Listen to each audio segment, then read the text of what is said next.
بسم الله الرحمن الرحيم.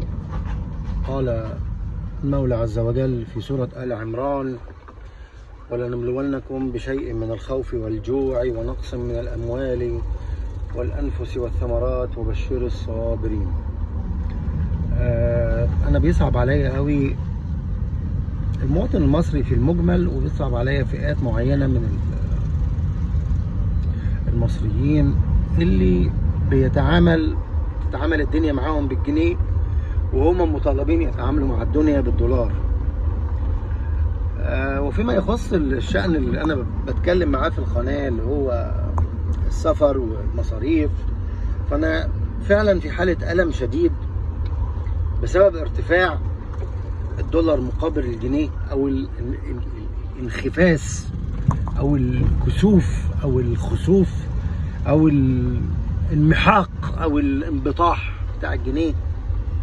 وده مؤشر لانبطاح المواطن المصري. مع وصلت العملة بتاعتك بتحاول ان انت تديها منعشات اقتصادية كده كل شوية، ولكن يبقى الحال على ما هو عليه، وعلى المتضرر اللجوء للقضاء، وعلى المواطن المصري اللجوء الى شد الحزام.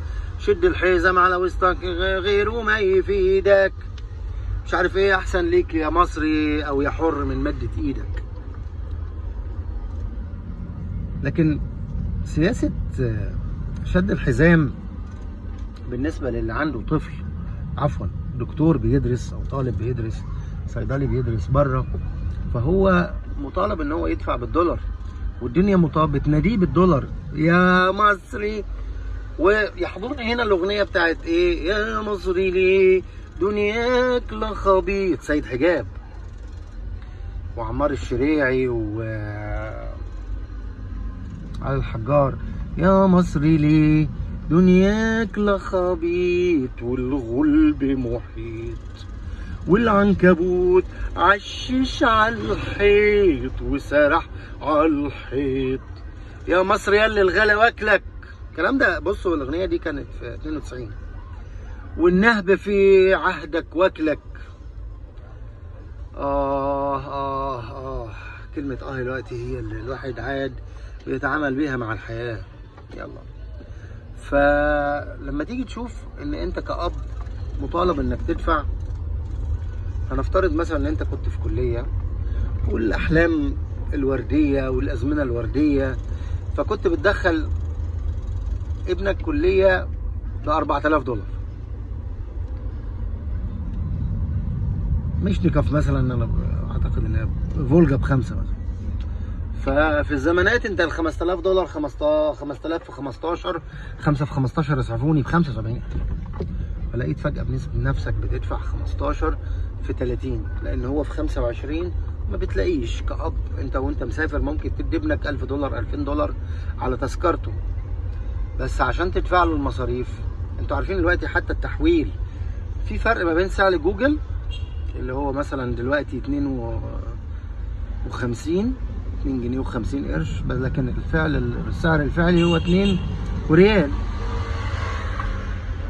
فانت بتدفع الفرق ده، ممكن يوصل الفرق في الدفع في المره 8000 جنيه ل 10000 جنيه اكتر، حسب ما بيكتر المبلغ عليك.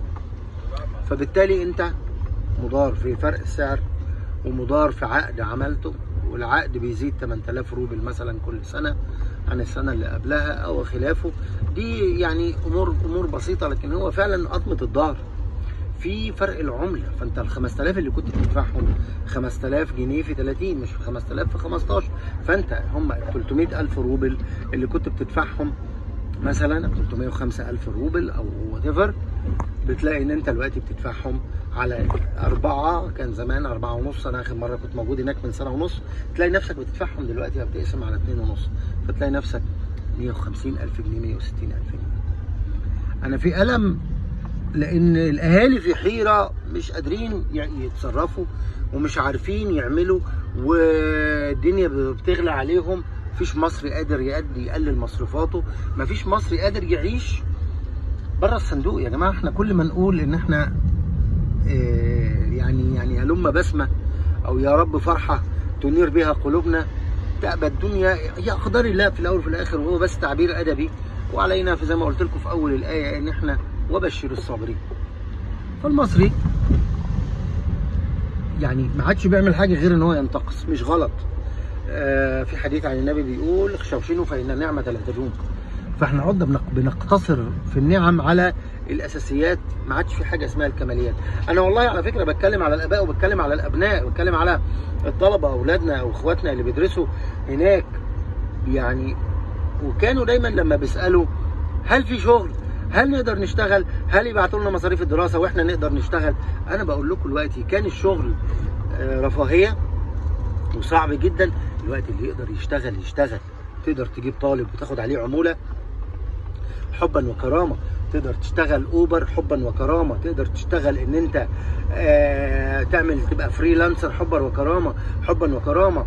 تقدر تحب انك تترجم او انك تجيب مثلا تكست بوك بالانجليش وتبيعها هناك بالروسي حبا وكرامه. تقدر تتاجر في اجهزه معينه تجيبها مثلا من كازاخستان، اذربيجان، ميكروسكوب، ادوات جراحيه. تقدر تتاجر مثلا انك تاخد من هناك حاجات تركي وتيجي تبيعها هنا حبا وكرامه. وان كان ده كله هياخد من وقت الدراسه. طالب زمان اللي كان يقول انا عاوز اشتغل، كنت اقول له لا ما تقدرش، انت بتستهبل، دي رفاهيه. اقول له دلوقتي لا، اشتغل لو قدرت، ما لم يؤثر ذلك على دراستك، لانك في الاخر اللي بتدفعه واهلك. ودي نقطه برضه عاوز اقولها لاولادنا، لا تنسى ابدا ان الطريق الوحيد دلوقتي اللي عاد يقدر يتمكن منه الاباء ان هم يولوا امرك وما ياثروش في حقك، ان هم يبيعوا، ان هم يقتصروا من اللي يعمل قرض يعمل قرض، واللي بيعمل بيبيع حاجه، واللي بيوفق اوضاع، واللي واخد بالك. كان اخواننا الفلسطينيين وهم اعز الناس واغلى الناس واكرم الناس واشرف الناس، كان الاب يصرف على الابن الكبير، والابن الكبير يرجع يشتغل يصرف على الاخ اللي بعده، وهكذا. السوليداريتي يا جماعه، التعاون، ان احنا تو سبورت ايتش اذر، تو يعني تبقى في سوليديتي كده في المجتمع، ان كل الناس تقف جنب بعض. اللي عليك انت كدور كطالب او كابن او كاخ اصغر، ان انت تخلي بالك من نفسك، وان انت تركز في مذاكرتك وتركز في طريقك وتجتهد بقدر الامكان وبقدر ما توليه لنفسك، لان انت عايش دلوقتي في الوغى، ارض المعركه. انت لوحدك دلوقتي تماما، انت ومعاك المولى عز وجل. طبعا واللي مع المولى عز وجل مش لوحده، اللي مع المولى عز وجل مع الدنيا كلها، ولكن يعرف بقى اسباب معيه الله ومسببات معيه الله وكيف تكتسب معيه الله، لان زي ما بيقولوا مهر الجنه مش سهل لك، ومهر ربنا مهر معيه الله مش سهل. فدي امور لازم نحطها في بالنا.